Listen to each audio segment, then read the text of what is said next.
الامرا foundation کی جانب سے 14 اگست یوم آزادی کے حوالے سے ایک تقریب کا انعقاد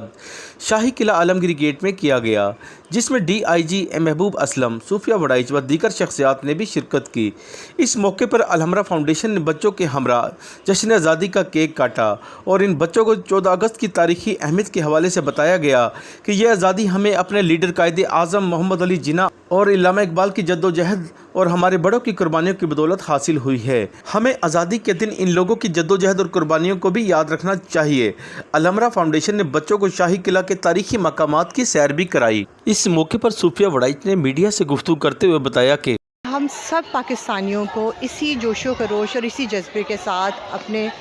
ملک کا جو 14 اگست ہے وہ منانا چاہیے، کیونکہ یہ ہمارے ملک کا انڈیپینڈنس ڈے ہے، اور ہم سب کو چاہیے کہ اسی جذبے کے ساتھ اس کو ہم سیلیبریٹ کریں، اور آنے والی جو ہماری جنریشن ہے، جو ہمارے چھوٹے بچے ہیں، ابھی سے ہمیں انہیں ٹرین کرنا ہے کہ ہمیں اپنے ملک کی حفاظت کیسے کرنی ہے، اپنے پرچم کی عزت کیسے کرنی ہے، اور کس طرح سے ہمیں اس ملک کا نام روشن کرنا ہے اور اس جھنڈے کو ہمیشہ جو ہے بلند کر کے رکھنا ہے۔